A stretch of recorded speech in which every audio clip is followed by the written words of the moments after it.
Hello, my name is Adam Murray and welcome to Extra Time.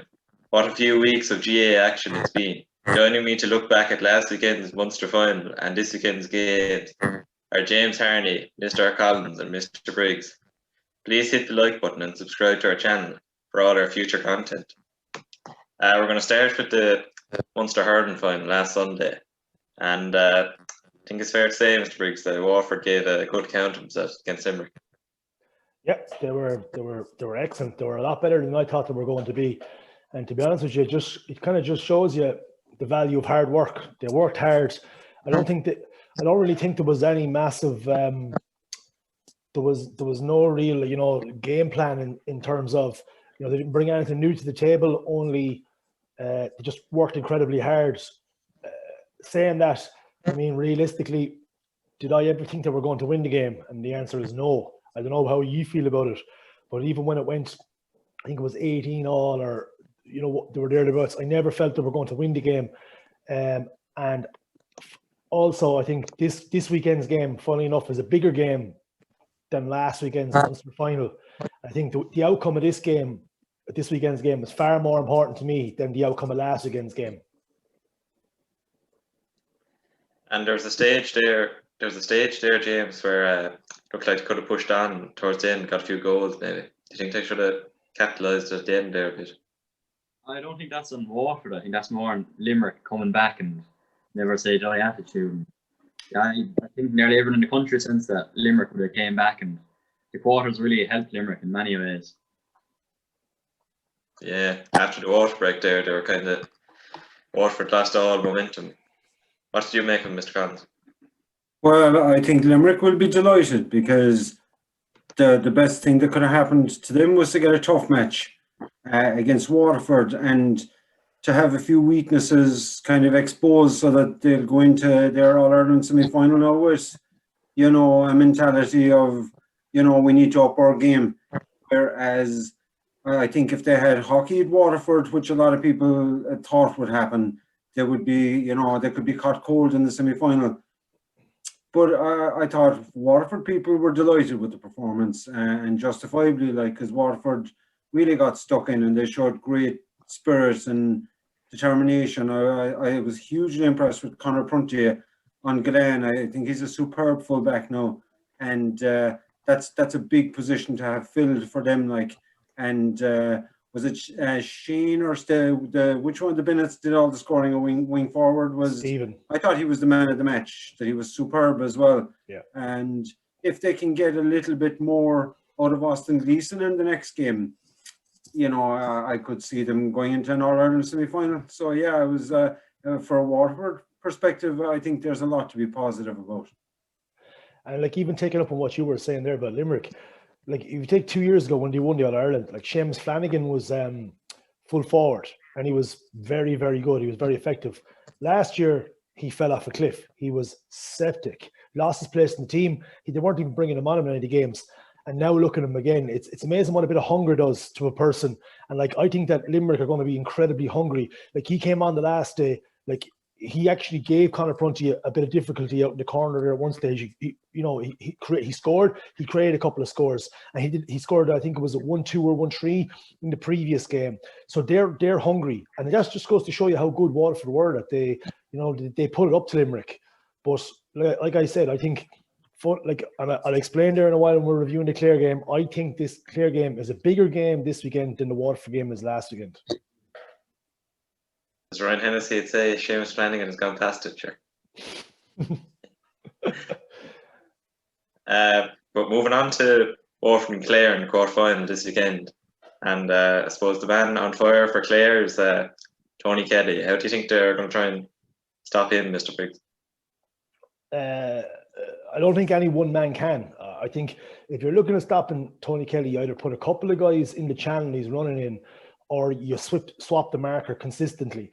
Now, to me, the obvious candidate is Conor Gleeson, but it's already been proven that, first of all, he hasn't played any game time at all because he's been injured.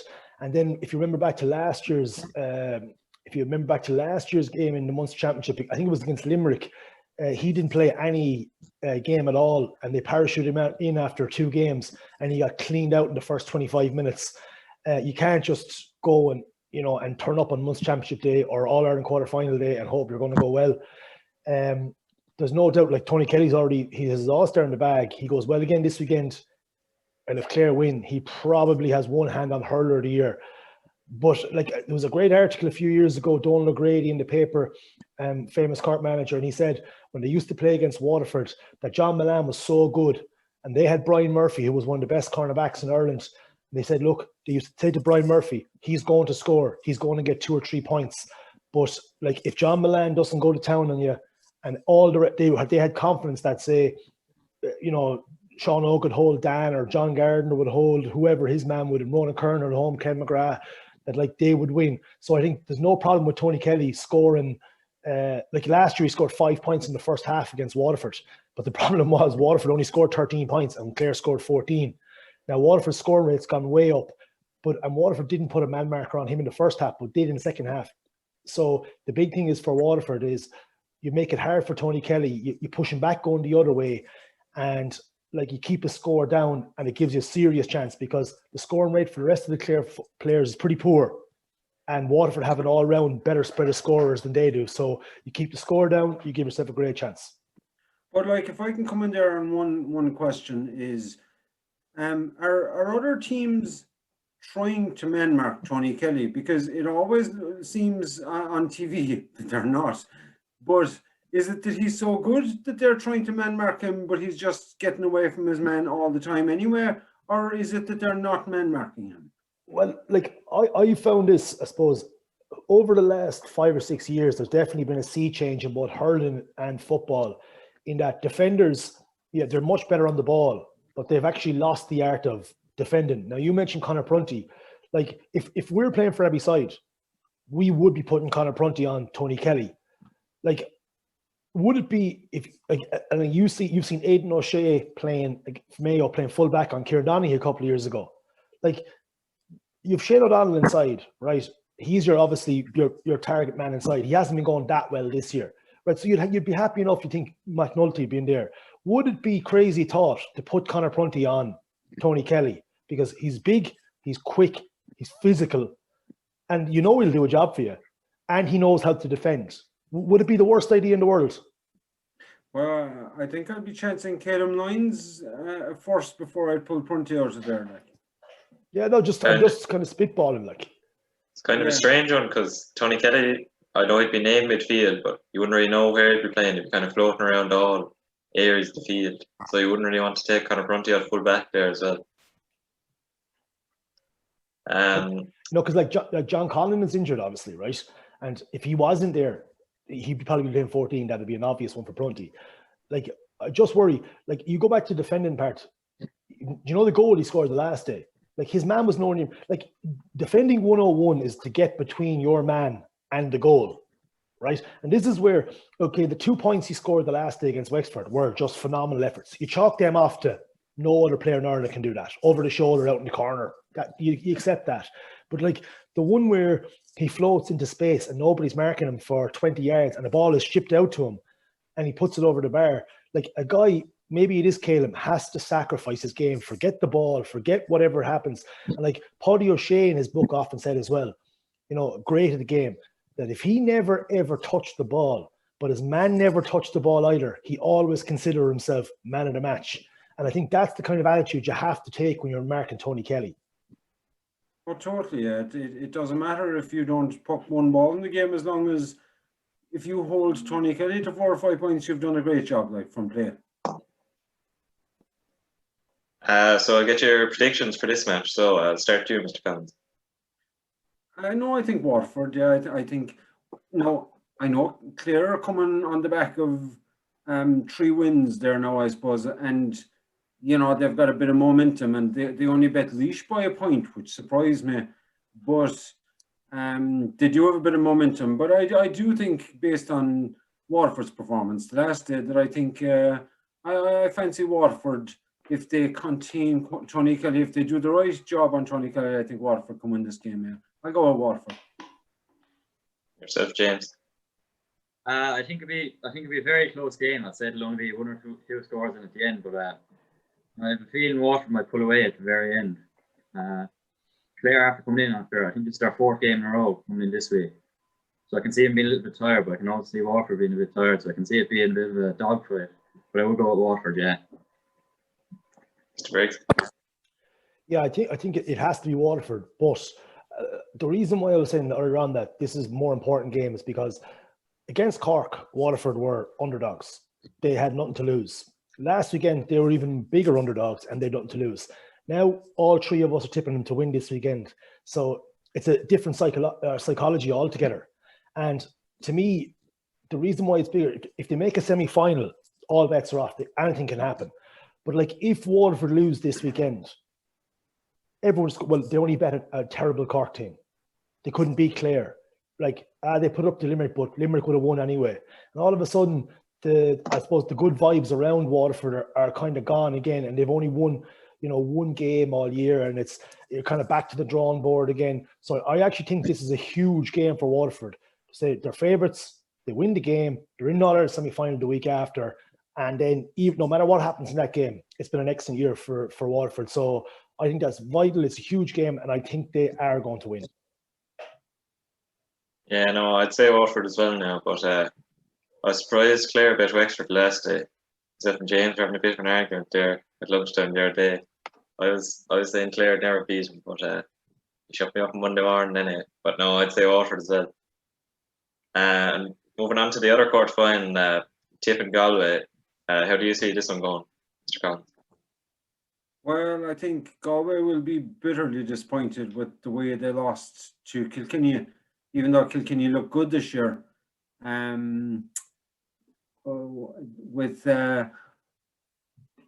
They've found a couple of new players there. They've found a centre forward. Cody's motoring well in at corner forward, and what's his name when he came on there off the subs bench there was superb last night. But Richie Hogan. But I think the Galway goalkeeper was a bit unnerving for them at the back there. He came out off the line twice. Like should have got caught for 2 goals.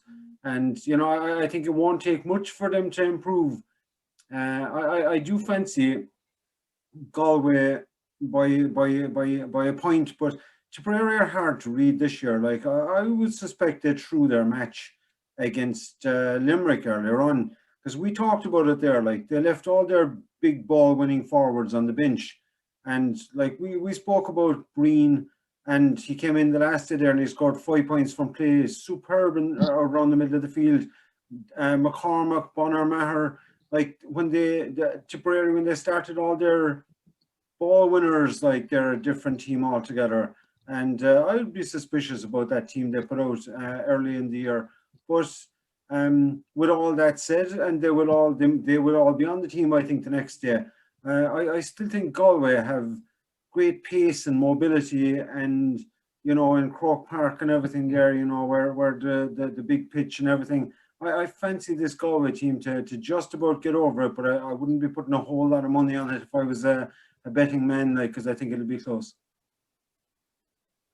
You think the Galway forwards might go to town, James? They've shown promise in the last few games. I don't know, because it's a weird matchup. In the last decade they've played each other 4 times, and it's been 2 wins each. So I don't know. You probably would back Galway off current form, but you see the likes of all the Tipperary forwards, like even like when they're going forward, they get a goal, or I don't know, like against Cork, like it was their big players that kind of showed up, and I think if I remember correctly, Michael Breen and Dan McCormack were very good last time against Galway, and was it 16-17? So I don't know. I think it'll be a brilliant match anyway. But I'll probably go with Galway as well myself. And yourself, Mr. Briggs? Well, any other year, Jeff, it would be in Croke Park, but they actually matched on Gaelic grounds. Is it? Yeah, and did you see the state of the Gaelic ground pitch the last day? It was like and I think that's going to play like. If you've ever been up in Limerick, even Galway, it's raining. It just seems to be raining all the time at the moment. And I don't know why they didn't move these games to Croke Park, because the better surface, the kind of the windiness negated a lot. To be honest, these are 2 teams that I just don't trust whatsoever. I see a lot of players on both teams who are floating around doing really good things, especially in the forward line and midfield. But that you can't trust them. Like if Breen goes out at the weekend again, would you, like, I've seen him been phenomenal or absolutely terrible. Would you be surprised if he was taken off after 20 minutes? Like if Pádraig Mannion was telling him or Cathal Mannion was out in the middle of the field. So I think Galway have the bigger ceiling, but like their backs, I thought their backs the last day were decent. But just Dahi Burke was phenomenal the last day for first game in. And I thought the goalkeeper was a bit jittery. But like Tip, to me, like, are they athletic enough to go and win the All-Ireland? I don't think they are anymore. I think that horse is bolted. Do Galway have much more pace? They're bigger, they're stronger. And like I agree with you, Kilkenny. Like this narrative of Kilkenny, a lot of people telling me Kilkenny are not good. A lot of people are still looking at Kilkenny like 10 years ago when they're the greatest team of all time. This Kilkenny team is a good team, right? I'm not saying it's a great team, but like, and Galway were there's about to. But I think Kilkenny you got to be 5 or 6 points ahead of Kilkenny going down the stretch any day of the week. And I still think that whoever takes on Kilkenny in that semi-final, right, you're going to have to put in one hell of a performance to beat them. I think if I put money on it, I'm going to go Galway, because I think Galway in the back of their minds, a lot of those players still owe Tipperary for some of the beatings they gave them through the mid part of this decade. And they won't forget that. And I just think that they have more in them, if they can get it out of themselves, to win by 2 or 3. But I think the pitch will suit Limerick, or the pitch will suit Tipperary, though. Maybe, but like you think you say that, but like look at the size of Galway. The likes of like Conor Whelan is unbelievable in a ruck. He's the best man in Ireland to pick a ball in a ruck. Like the Tip half back line, to me, it's a strange one. Like, do they need a series of games to get? Are they going to get better, or are they just over the hill now, where every week or every game is just taking a bit more out of them? And I don't think we can answer that question until this weekend. The big thing is, funnily enough, I don't fancy at the moment. I don't fancy any of the teams this weekend to come through an All-Ireland semi-final because of the amount of games they played over the last couple of weeks. And I think that's for next week. I would put Kilkenny and Limerick in massive superior position to come out of both those games, no matter who they play next week. So I think this is kind of all in for all teams, and I think it's just going to be Galway. You're all saying Galway, so I think I'd probably have to agree with you as well. I think they'll just have too much for Tip down the stretch there. So we'll move on to the big ball now. So James will probably completely zone out. But the first match we're going to look at is the Munster Final, Tip and Cork. But I might get your opinion on Cork last day, Mr. Collins, after the glorious scenes of the last minute goal. Yeah, sure. Jesus said there's no Corkman that isn't absolutely buzzing after the way this the team played. I suppose really, I mean, they really outfought Kerry, and I mean, Clifford, had a couple of moments like of greatness, but like in the point he kicked out from the right hand wing there in the second half was just one of the scores of all time, probably really. But like Cork went and like the style of football now was bad. I mean, Cork just kind of played this basketball football where you keep possession and wear the other team down and all that. Like, but when you're playing a Kerry or a Dublin, at the end of the day, it's all about winning. Like, and I thought Kerry got their tactics wrong, and that for me, Stephen O'Brien would be a starter every day. Like, and I thought Kerry went very negative and defensive, and they've got too much football and class for that, and they paid the price anyway. And the fact that they're out now is a shocker for Kerry.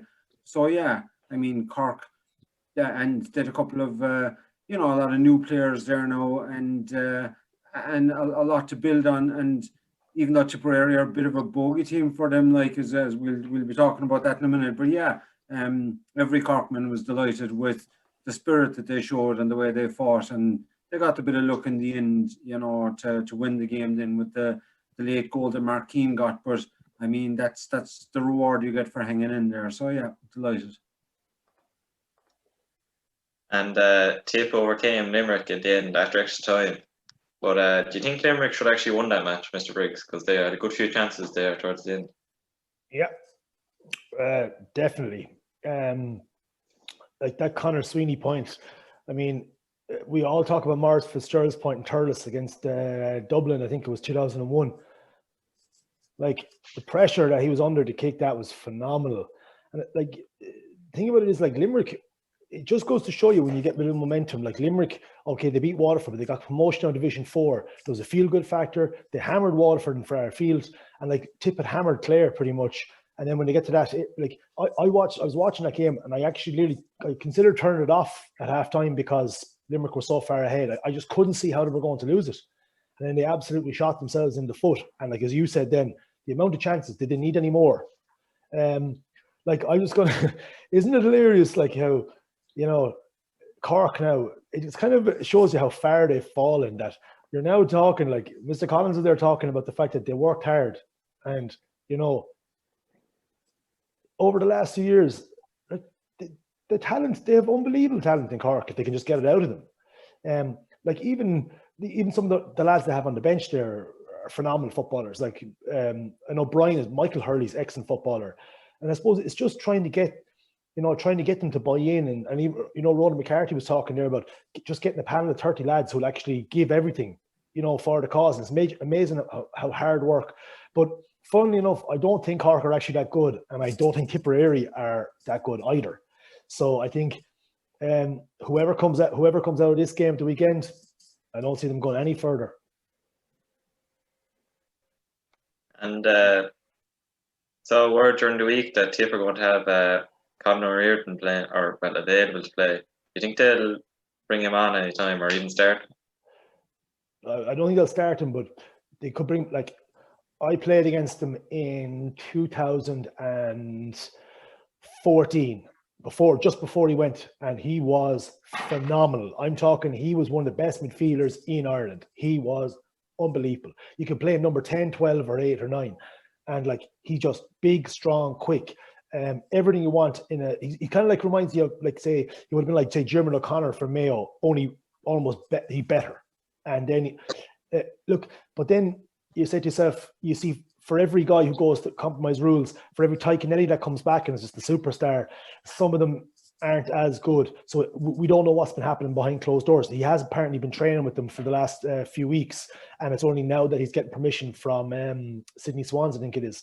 So it'd be very interesting, because I'd love to see him start. And Stephen O'Brien got injured. He's a very good midfielder as well. He got injured against Limerick, and it'll all depend on how he is, because you obviously have a ready-made replacement to come in straight into the team if he's not available. And James, you were talking earlier about how you love the retro jerseys, but what do you think of the commemorative jerseys they're after pulling out? I think they're unreal, yeah. But do you know if they're on sale, or is it just the players are getting them? I'd say you could buy them, yeah. If there's money to be got, the GA'd have it. Best I could now, maybe for Christmas or something. So to do a prediction on this game, I'll start with you, Mr. Briggs. Yeah, like if this game had been 3 or 4 years ago, I probably would have been plumping for Tip to cause a surprise. I just think that they've gone way back. I think they are going to make it hard for Cork. I don't think Cork are anywhere near as good. They caught Kerry, bad day, very bad night. Now, I think Cork will win, but I think if Tip have nothing to lose now, it's the last chance saloon for them. So I think this is going to be a lot closer than some people are thinking. Yourself, James? If I had it my way, they'd both lose, but I mind seeing Tip, you know, but I see Cork winning by a fair bit now. And yourself, Mr. Collins, you'd hardly back against Cork another day, would you? Well, I'd be very nervous now against Tipperary. Tipperary footballers beat Cork a few years ago in the championship, and they're a bit of a bogey team for Cork, and they wouldn't fear Cork at all. So I would be very happy if Cork fell over the line by, 2 or 3 points or whatever there. I wouldn't be one bit confident of a kind of an easy win or a clear-cut win here. Shane, I was delighted there. Yeah, you see Brian Fox, that wing forward there that came on for Tipperary. He's a veteran, but he was super against Limerick when he came on there, and I was delighted for him to see a warrior like him coming on and kind of putting the game to bed there near the finish. Like it's I suppose it is that you were mentioning that Peter Creedon was in charge the last time they got to our semi-final. Like he would have been a regular, but they would have always employed him as the sweeper at the back, and he would have he would have started pretty much every attack. And I suppose that's the one thing about Tipperary that I was watching against Limerick. I didn't really see what you would consider any style of play with them. Whereas I suppose Cork, Cork, big, strong, athletic, getting behind the ball. Like, to be honest, Cork still had the same problem to me when I was watching them. Same problem they had under Conor Coonahan, which was moving the ball quickly. Now, look, it's very hard because both teams are moving the ball slowly because the conditions that were there. So it'll be interesting to see what happens on Sunday. But like, Cork have phenomenal footballers. They're very, very quick, strong. Like, they should be looking to attack in droves, and they should have the fitness levels to get back a la Dublin. Like, do you remember it was in the league last year or 2 years ago? Like, Cork put it up to Dublin, like, or maybe it was the championship. But like, Cork were able to stay with Dublin for 40, 45 minutes. Yeah, because of athleticism. That was in the back door, yeah. Yeah, like, due to their athleticism. And you question, like, what they've been doing over the last number of years. Now, I know from talking to Jason Ryan, who was involved with them last year in a kind of an advisory capacity, he said their numbers were way down on other teams when it came to kilometers covered and work rate. And he was saying that, like, they were literally leaving out talented footballers out of the team every single week because they couldn't cover the ground or they wouldn't cover the ground. And like, it's a sad indictment of a county with so many class footballers. And like, you see there at the very top, even Mayo at the weekend, like, I think Mayo now could do it the week off. Like, you're going to get with Dublin, Donegal, they're all going to work and they're all able to play football. So unless you can marry the two, you have no chance going forward. I'm not sure that Cork will be as negative, though. I hope that Cork will play a bit more attacking football than what they did against Kerry. I mean, they went out with a tactic against Kerry there. There was just to contain them, and it did too. Like, but hopefully Cork will play a bit more of an attacking brand of football. Yeah, you can kind of see the game being a bit of a shootout there. Two good sets forwards on both teams, but I'd actually nearly be tipping Tipperary to win the match now, because after beating Cork, I think, is it 3 times maybe, or 2 or 3 in the last few years in the championship, and they certainly have no fear of them. So I'd predict Tipperary now. I'd probably be proven wrong, but sure look. Your friends on the border there, Adam, would be very happy. I know I would be too far away from most of them. There's a few tip men involved with Rackcormac, so I could be getting. We know Michael O'Loughlin. We all know Michael O'Loughlin, sir. Yeah. And before we go, we'll just do a quick prediction on the Ulster and Leinster football finals. Start with the Ulster final, Cavan and Donegal. How do you see that going, Mr. Cavan? Cavan have come back from the dead there now twice already, but I think they're going to not come back from the dead this time. I think Donegal are going to beat them by, 7-8 points. I'd be very, very impressed with this Donegal team at the moment. They've found a couple of new players. They've great pace. They've big men, particularly their wing forwards, and physical and everything. I'm hugely impressed. I actually think this Donegal team are one of, Donegal and Mayo are probably the only teams that are capable of living with Dublin physically. And I think Donegal are going to win relatively comfortably. James? I might fall asleep halfway through the match, but I could see Donegal coming out on top as well, obviously. But I'd say 6 or 7 points as well. Mr. Briggs? Yeah, Cavan, they've got some good footballers. Man, Gareth McKernan there, he's as good a footballer as you'll find in Ireland. But I think Declan Boner deserves credit for bringing Stephen Rochford in. I think I'm seeing a lot of similarities between Mayo under Rochford and Donegal in terms of their one-on-one defence and their ability to attack up the field. And I can see Donegal handing out a hiding here. Yeah, I'd have to say Donegal. I'd probably see them win this weekend as well. And Leinster football then, Dublin and Meath. We probably all know what we're going to say here, but may as well say it anyway. I'll start to you again, Mr. Collins. I think Dublin by double digits. Meath got a load of goals in the last day, and that's not going to happen. They seem to be struggling to score points. And no, I think double digits, yeah. James? Yeah, so, Dublin as well, obviously, but last year Meath put it up to them a small bit. Well, the match was a very poor match, but I can see it being a good match for 20-25 minutes, but then I just see it going all Dublin. And yourself, Mr. Briggs? Yeah, well, like, obviously Dublin are going to win this game. The thing about Dublin is that, to me, I've watched so much of them over the last 3 years. They're kind of one of these teams where they're kind of just happy to beat you by a couple of points. They don't really put their foot on the accelerator. But when I think Meath, it's still ingrained in them. By God, the Dublin hate Meath. And they still remember those days in the 90s because their fathers will be talking to the players and their grandfathers. And I think Dublin are going to try and go out and absolutely blast Meath off the pitch this weekend. So I would expect an easy win. Yeah, Meath had a good win against Kildare there in the semi-final, but you'd have to say you could probably see Dublin having a comfortable enough victory this weekend. Thanks to all my guests for joining me tonight. What a weekend of GAA action we have ahead, and best of luck to the Waterford hurling team this weekend. Let's hope next week we'll be previewing an All-Ireland semi-final. Please hit the like button and subscribe to our channel, and we'll see you soon again on Extra Time.